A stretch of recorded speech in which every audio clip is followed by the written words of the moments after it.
The sad story of Tony Ferguson. At one point in time, Tony Ferguson was seen as one of the best fighters in the UFC period. He was on an iconic 12-fight win streak and he was beating whoever the UFC threw at him, and he eventually found himself to be the interim champ of the lightweight division. But after failing 3 separate times to fight the champion at the time in Khabib Nurmagomedov, Tony Ferguson then settled on Justin Gaethje. But unfortunately for him, that was a start of the end for Tony Ferguson. But quickly, before we get the video started, for those of you who may not know, I'm Juicy MMA. I make opinionated MMA content, and if you guys enjoy videos similar to this, hit that subscribe button, that like button, and that post notification bell. But anyways, let's get into it.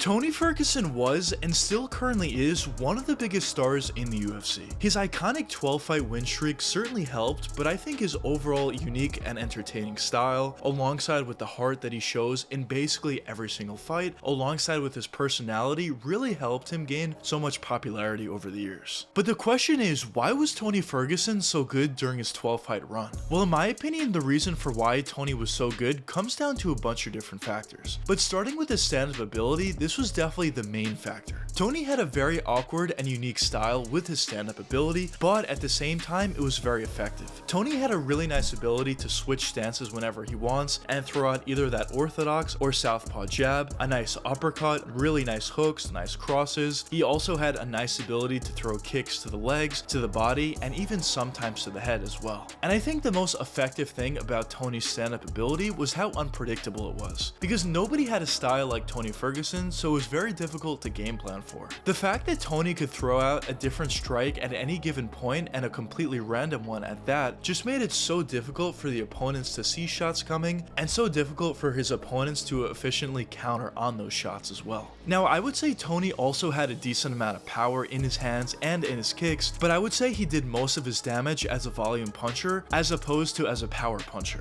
Now, in terms of his ground game, I would say Tony had decent takedown defense, but at the same time, he did struggle with wrestlers, especially when they shot in 2 or 3 or maybe even 4 times on him. He eventually got put on his back. But once the fight went to the ground, Tony was still dangerous, as he had really good jiu-jitsu and had the ability to submit his opponent in a lot of different ways. But even when Tony was on his back, he was still extremely dangerous, as Tony is one of the best fighters I've ever seen fight off their back. He had a tremendous ability to throw elbows off his back and really hurt his opponents that way. He also had a really nice ability to defend off his back, and overall for his opponents, it wasn't like it was a break when they were able to get Tony Ferguson on his back. It seemed like whenever you fought Tony Ferguson out there, it was always non-stop action no matter where the fight was. And that's a huge factor in my opinion that made Tony so dangerous. He really utilized his cardio and his overall skill in every different aspect of MMA in order to never give his opponents any rest whatsoever. And also, of course, on top of that, he had an absolute granite chin, so even if you would catch Tony clean, it would always seem like he never truly got hurt out there. But after all that success that he did have during that incredible 12-fight win streak, he then took on a matchup against Justin Gaethje, which turned out to be the biggest mistake of his career. At that point, Tony Ferguson cut weight 2 separate times in a 2 or 3 week span, which was definitely not the smartest decision, and it definitely could have played a role in his performance against Gaethje. But in that performance, although Tony did have a nice knockdown at the end of the first round, that was just about all the success he had in that fight. As after that knockdown, Justin Gaethje completely picked apart Tony Ferguson and eventually really started to hurt Tony later in the second round and early in the third round as well. And eventually, after taking a ton of damage in that matchup, Herb Dean decided to call the fight as a TKO in the 5th round. And at that point, that was the first time in Tony's career that he's ever got KO'd. And even though it was a standing KO, either way, Tony took a ton of damage in that matchup and it was really hard to watch. But after that Gaethje fight, the UFC then matched up Tony against Charles Oliveira, who at that time was a rising star, but it was also seen as a winnable fight for Tony. But once again in that matchup, Charles Oliveira actually dominated, and even though he wasn't able to get a submission that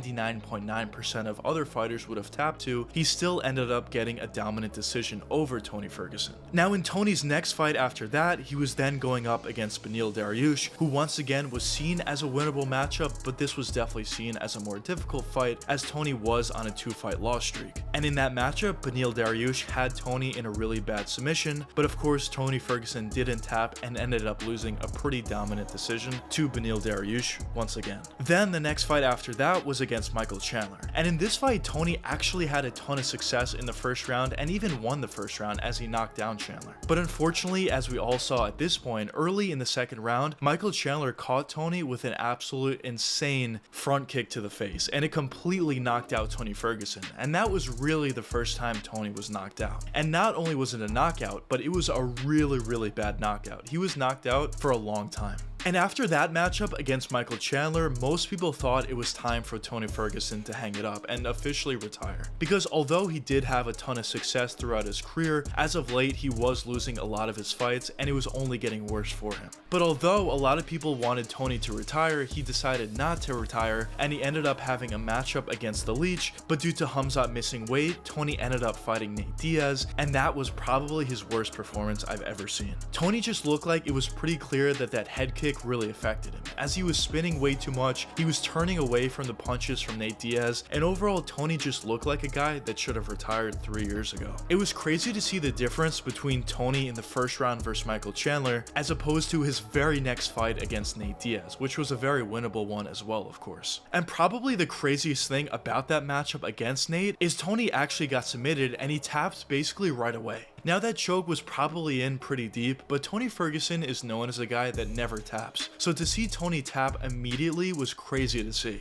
And was just another reason to back up the fact that he definitely should retire at this point. But unfortunately, once again, Tony refused to retire, and his next matchup is against Bobby Green, which really could be a bad matchup for him, as Bobby is going into the prime years of his career, and Tony is looking like he should have retired 5 years ago. And that kind of wraps up the sad story of Tony Ferguson. Hopefully after his next matchup against Bobby Green, he finally decides to retire, but who knows with Tony. But I guess only time will tell what does end up happening with the career of Tony Ferguson. But anyways, let me know what you guys think in the comments. Do you think it's time for Tony Ferguson to finally retire, or do you not think so? But anyways, I hope you guys enjoyed the video, and if you did enjoy, check one of these 2 videos popping up now, and until the next time, peace out guys.